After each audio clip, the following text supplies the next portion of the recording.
Bismillahirrahmanirrahim. Assalamualaikum warahmatullahi wabarakatuh. Sahabat Kolbun Salim dimanapun Anda berada, Alhamdulillah siang hari ini, hari Selasa tanggal 16 Januari tahun 2024, kita bisa berjumpa kembali pada acara kajian Islam bersama Ustadz Muhammad Nur Fatoni MA dengan tema tawakal kepada Allah Subhanahu wa Ta'ala. Baik sahabat Kolbun Salim yang kami bangga, seringkali kita melihat berita di media sosial maupun di televisi, banyak orang saat ini mengalami depresi maupun bunuh diri, padahal kebanyakan dari penduduk umat Islam di Indonesia ini adalah penduduknya umat Islam, dan seharusnya sebagai umat Islam kita ini lebih memahami arti daripada tawakal atau perbedaannya juga dengan pasrah. Pada siang hari ini akan dibahas secara detail oleh Ustadz Muhammad Nur Fatoni, yaitu dengan tema tawakal kepada Allah Subhanahu wa Ta'ala. Kepada Ustadz Muhammad Nur Fatoni, kami persilahkan. Bismillahirrahmanirrahim. Assalamualaikum warahmatullahi wabarakatuh. Waalaikumsalam warahmatullahi wabarakatuh. Alhamdulillah nahmaduhu wa nasta'inuhu wa nastahdi wa natubu ilaih. Asyhadu an la ilaha illallah wa asyhadu anna sayyidana Muhammadan abduhu wa rasuluh. Ballaghur risalah wa addal amanah wa nasahabiyal ummah. Allahumma salli wa sallim wa barik ala habibina wa syafi'ina wa qurrati a'yunina Sayyidina wa maulana Muhammadin wa ala alihi wa sahbihi ajma'in. Amma ba'du. Mari kita sedikit membahas tentang tawakal kepada Allah Subhanahu wa Ta'ala. Kita sering mendengar kata tawakal. Kenapa kok kita harus bertawakal? Karena ini, kalau kita berbicara tentang tawakal, ini yang akan membedakan antara sebuah perbuatan itu bertitik tumpu pada orang tersebut ataukah kepada pencipta dari orang tersebut. Karena kalau kita lihat akan berbeda ketika orang bertumpu pada dirinya sendiri, kemudian ketika terjadi yang namanya kegagalan, ketika terjadi ketidaksesuaian dengan apa yang dia cita-citakan, maka akan terjadi apa? Maka yang namanya hati tidak akan menerima terhadap apa yang dia dapatkan. Maka berbeda ketika apa? Ketika kita melaksanakan sesuatu kemudian dibarengi dengan tawakal, maka kita di situ akan mengetahui bahwa diri kita itu lemah dalam mengerjakan sebuah yang namanya sebab. Tetapi dengan adanya tawakal, kita tahu bahwa ketika diri kita lemah dan kita harus mengikuti sebab tersebut, maka kita akan ingat sama zat yang menciptakan dari sebab tersebut. Maka disitulah yang namanya dengan yang namanya tawakal. Kalau dalam surat di sini surat Ali Imran, Syaitanirrajim, Bismillahirrahmanirrahim. Fa bima rahmatin minallahi linta lahum walau kunta faddan ghalidhal qalbi lan faddu min hawlik fa'fu anhum wastaghfir lahum wasyawirhum bil amr fa idza azamta fatawakkal 'ala Allah. Apabila kamu punya azam. Jadi kalau azam ini adalah keinginan yang kuat, itu namanya dengan azam, fatawakkal 'ala Allah. Kita disuruh tawakal. Disuruh pasrah, disuruh memberikan kepada Allah Subhanahu wa Ta'ala. Innallaha yuhibbul mutawakkilin. Maka di sini bahwa sesungguhnya Allah Subhanahu wa Ta'ala menyukai orang yang mutawakkil. Saya mau mulai dari yang ini. Kenapa sih Allah menyukai dengan orang yang mutawakkil? Maka di situ sebenarnya kalau kita ingin dicintai Allah, maka kita harus punya sifat yang ini. Tapi kalau nggak pengen dicintai Allah, ya jangan usah punya ini. Tapi kalau ini, disitulah Allah membuka apa? Membuka pintu-pintu bagaimana menjadi orang yang dicintai oleh Allah Subhanahu wa Ta'ala. Maka dalam ayat yang innallaha yuhibbut tawwabina wa yuhibbul mutatahhirin. Kemudian innallaha yuhibbul mutawakkilin. Maka di situ itu adalah pintu bagaimana menjadi orang yang dicintai oleh Allah Subhanahu wa taala. Sekarang apa sih yang namanya tawakal? Apakah tawakal itu berarti kita pasrah, kemudian kita meninggalkan sebab, meninggalkan sesuatu, oh yang penting kita apa? Kita pasrahkan sama Allah, nanti Allah memberikan semuanya. Kita duduk manis tok, kemudian datang makanan, datang ini, datang ini. Apakah itu yang dinamakan dengan tawakal? Jawabannya adalah tidak. Loh, saya kasih logika yang gampang, yang sederhana. Kita makan aja butuh yang namanya usaha. Makan itu nggak mungkin yang namanya makanan langsung datang ke mulut kita, datang masuk sendiri. Butuh yang namanya apa? Butuh yang namanya ngambil, kemudian butuh yang namanya memasukkan ke dalam mulut. Dan itu adalah salah satu sebab untuk bisa yang namanya makan. Kecuali kalau nanti sakit ya, itu berbeda lagi. Kalau kasusnya, kalau sudah sakit akan berbeda lagi. Karena di situ akan ada alat bantu yang menjadikan, dan itu adalah sebagai sebabnya yang harus dilalui. Maka ketika orang ingin mengatakan tawakal yang benar, maka di situ dia harus melalui dari sebabnya. Karena Allah Subhanahu wa taala menciptakan sebab-sebab tersebut. Dan memang harus dilalui. Kalau orang pengen pintar, ya dia harus belajar. Kalau orang pengen dapat uang, ya dia harus bekerja, dan itu adalah sebagai sebabnya. Tapi ingat, kenapa udah tawakal? Karena disitulah kita tahu bahwa kekuatan manusia untuk mendapatkan di sini itu adalah sesuatu kelemah. Maka di situ ketika dia menyerahkan sebuah sebabnya, maka harus dibarengi dengan apa? Dengan yang namanya hati. Kita tahu manusia itu terdiri dari dua unsur. Ada yang namanya badan, ada yang namanya hati. Tiap badan mempunyai fungsi masing-masing. Mata untuk fungsi punya melihat. Kemudian telinga untuk mendengar. Ini adalah fungsi dengan masing-masing. Sedangkan tawakal, apakah tawakal itu atau tidak? Ini yang menjadi sebuah pertanyaan yang harus kita inikan. Karena kalau kita mengatakan tawakal itu adalah bagian dari badan, ya sudah kita tawakal Allah Subhanahu wa taala, berarti badan kita nggak akan berfungsi di situ. Nggak pakai melihat, nggak pakai mendengar, nggak pakai ini, pengennya semuanya datang sendiri. Padahal kan tadi itu ada sebuah fungsi-fungsinya. Ketika kita mau tawakal, jangan sampai tawakal itu memberhentikan dari fungsi yang tadi. Maka harus ada yang namanya kesinkronan antara fungsi badan dengan yang namanya tawakal. Dan Allah Subhanahu wa taala kenapa kok menyukai yang seperti ini? Karena kita tahu Allah Subhanahu wa taala ketika ada seorang hamba benar-benar bergantung kepada Allah, maka dia akan lebih menyukainya. Sama seperti halnya kalau kita tergantung terhadap orang yang kita cintai, semakin kita ketergantungan, bukankah dia akan membalasnya semakin besar? Maka membalasnya akan semakin besar. Dan membalas apa besar? Apakah ketergantungan di situ hanya kemudian ketika kita ketergantungan kemudian kita nggak ngapa-ngapain, kemudian kan tidak. Artinya apa? Ketergantungan yang pertama yang paling kuat adalah di dalam masalah hati. Dan tawakal itu adalah tempatnya ada di dalam hati.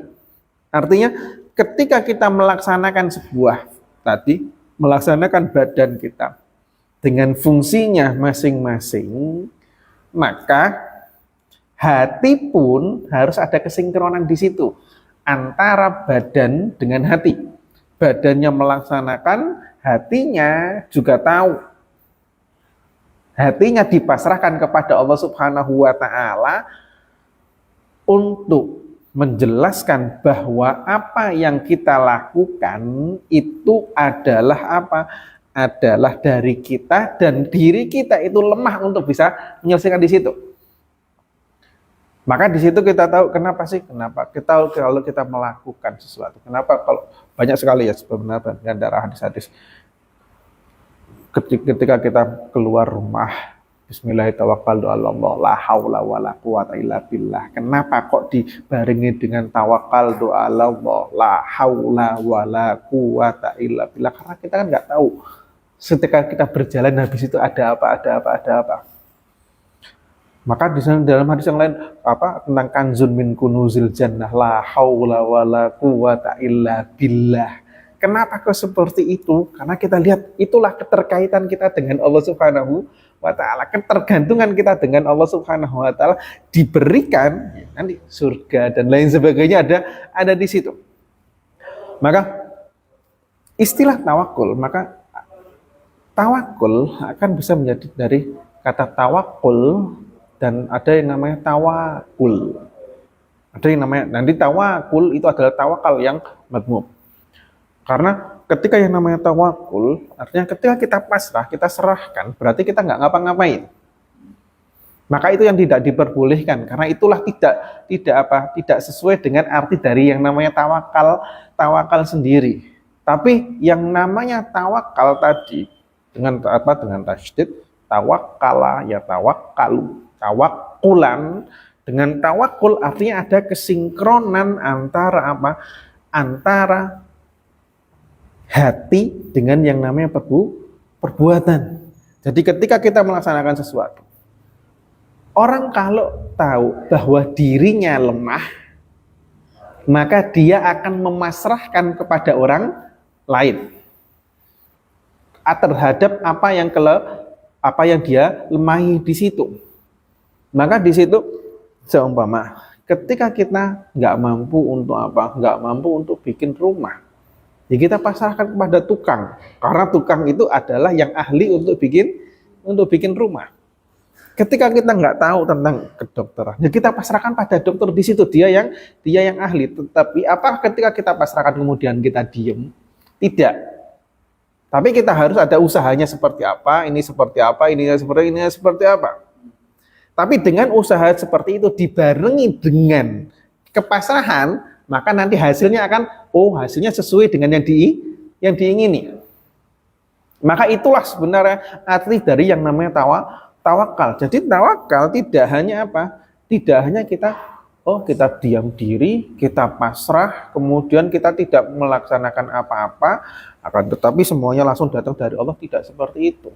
Tapi yang namanya tawakal itu adalah dengan sinkronnya antara badan dengan yang namanya hati. Karena tempat tawakal itu ada di dalam hati. Maka tadi badan masih sesuai dengan fungsinya, tapi hati juga sesuai dengan fungsinya. Tapi kalau kita alihkan tawakal itu kepada yang namanya badan, artinya apa? Muncul yang namanya badan itu tidak ada fungsinya. Karena kita geser dari yang namanya tawakal yang ada di dalam hati kepada tawakal yang ada di dalam badan. Maka akhirnya yang ada di badan tidak berfungsi. Dan itu bukan yang namanya tawakal, tapi itulah yang dinamakan dengan tawakul.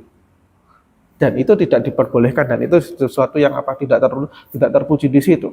Karena Allah Subhanahu wa ta'ala kembali ketika menciptakan sesuatu di dunia, pasti Allah Subhanahu wa ta'ala menciptakan sebab-sebabnya, dan itu harus dilalui. Tapi dilalui dengan apa? Jangan sampai kebablasan untuk melalui sebabnya, karena kita berpatokan dengan sebab, lupa terhadap bahwa sebab itu ada yang menciptakan. Karena tidak semuanya kita melalui sebab hasilnya menjadi yang namanya akibat. Karena bisa jadi nanti hasilnya di luar dari di situ. Seumpama contoh, kita kuliah, sekolah, jurusannya Jurusannya ini, jurusan biologi, kerjanya jadi guru. Kan berbeda. Dari sekolah jurusan kimia, ini dari jadi ini. Harusnya kan linear dengan di sana, tapi Allah Subhanahu wa ta'ala memberi dengan sesuatu yang lain. Maka sebenarnya dengan contoh-contoh yang seperti itu, Allah ingin memberitahukan kepada kita, ternyata memang ada sebab, ada akibat, tapi ada yang menciptakan sebab yang menjadikan dari tadi akibat, tapi tidak linear dengan yang namanya sebabnya tadi. Sama seperti halnya kalau kita kasih contoh yang sederhana sendiri. Ketika kita bekerja, wira swasta dan lain sebagainya. Kita berusaha di sini. Oh ternyata apa? Rezekinya ada yang sebelah di sini, bukan dari hasil yang di situ. Berapa banyak yang seperti itu. Maka akan kenapa nanti berhubungan dengan apa? Wa may yattaqillaha yaj'al lahu makhraja wa yarzuqhu min haitsu la yahtasib. Kenapa di situ? Karena yang menciptakan rezeki dan lain sebagainya itu adalah Allah Subhanahu wa taala. Tapi tetap sebagai manusia kita diperintahkan untuk apa? Untuk mengikuti yang namanya sebabnya. Jangan sampai kita meninggalkan sebab dengan istilah apa? Dengan istilah yang namanya tawakal. Dengan mengistilahkan dengan yang namanya tawakal, dan itu istilah tawakal yang apa? Yang tercela. Karena apa? Meninggalkan yang namanya sebab. Karena Allah Subhanahu wa taala ketika memerintahkan sesuatu tidak untuk apa? Tidak untuk meninggalkan sebab, tapi untuk apa? Untuk mengikuti sebab dengan bergantung kepada Allah Subhanahu wa taala. Bukankah Nabi diberikan yang namanya apa? Kemenangan ketika setelah adanya peperangan dulu. Nah kalau mau kan berarti Nabi nggak pakai perang sudah bisa langsung dapat kemenangan. Tapi Nabi pun diberikan apa? Diberikan untuk kemenangan, diberikan untuk peperangan dan lain sebagainya. Itu seorang Nabi, apalagi dengan kita. Maka dalam di sini ayat ini, faida azamta fatawakkal 'alallah. Karena kalau kita sudah punya azam, maka disitulah Allah Subhanahu wa taala Allah Subhanahu wa taala yang mengatur jalan-jalan, mengatur caranya seperti apa. Ini akan hampir sama dengan seperti halnya kalau kita lihat seperti halnya di dalam ayat Al-Qur'an, wa ma romaita id romaita walakinnallaha romah. Kita cuma bisa melempar. Tapi yang bisa sampai memberikan sampai tujuan itu siapa? Allah Subhanahu wa taala. Maka berapa banyak lemparan? Bisa belok, bisa dia di sini sesuai dengan tujuannya, karena itu adalah kalau sudah keluar dari kemampuan kita. Karena ketika kita melempar batu sudah keluar dari tangan kita, maka di situ bukan kekuasaan ranah kita lagi, tapi ranah dari Allah Subhanahu wa taala dengan kekuatan dari apa? Dengan bala tentaranya, baik dengan angin, dengan apa yang ke tujuannya. Maka seperti dalam bekerja, kita berusaha dengan apa? Tenaga kita, berusaha dengan ini kita, tapi yang tetap ranah rizkinya itu adalah dari Allah Subhanahu wa taala. Maka ayat ini sebenarnya faida azamta, kalau kita sudah punya azam, kita berusaha dengan sebabnya, maka disitulah kita harus menyerahkan kepada Allah Subhanahu bahwa diri kita itu lemah. Ketika kita menunjukkan kelemahan kita, maka kita serahkan pada siapa? Pada yang lebih kuat dan lebih kompeten di dalam masalah di situ. Maka masalah rezeki kembali kepada Allah Subhanahu wa taala, masalah ini dan lain sebagainya kita kembalikan kepada Allah Subhanahu wa taala. Maka ditutup juga di sini. Innallaha yuhibbul mutawakkilin. Bahwa Allah Subhanahu wa taala menyukai orang-orang yang bertawakal. Kenapa menyukai di situ? Karena banyak sekali dalam hadis-hadisnya. Ketika kita bertawakal, berarti kita merasa lemah. Ketika kita merasa lemah, berarti kita menggantungkan kelemahan kita itu kepada Allah Subhanahu wa taala. Ketika kita menggantungkan, maka Allah Subhanahu wa taala akan menjawabnya di situ. Maka kita tahu dalam salah satu hadis qudsi, kalau kita berjalan kepada Allah Subhanahu wa taala, ingat kepada Allah Subhanahu wa taala dalam keadaan sendiri, maka Allah akan mengingatnya dalam sendiri juga. Kalau kita mengingatnya dalam keramaian, maka akan diingat lagi dalam keramaian. Allah akan mendekat dengan berlari. Maka disitulah bagaimana Allah Subhanahu wa taala mengikat ketergantungan kita. Maka ketika kita bergantung dengan Allah Subhanahu wa taala, disitulah Allah memberikan jalan petunjuknya agar sesuai dengan aturan dari Allah Subhanahu wa taala. Saya kira sampai di sini kita menjelaskan dalam masalah tawakal di sini, di dalam innallaha yuhibbul mutawakkilin. Dari teman-teman mungkin ada sebuah pertanyaan atau di sini yang bisa ini kan nanti bisa sambil diskusi. Silakan.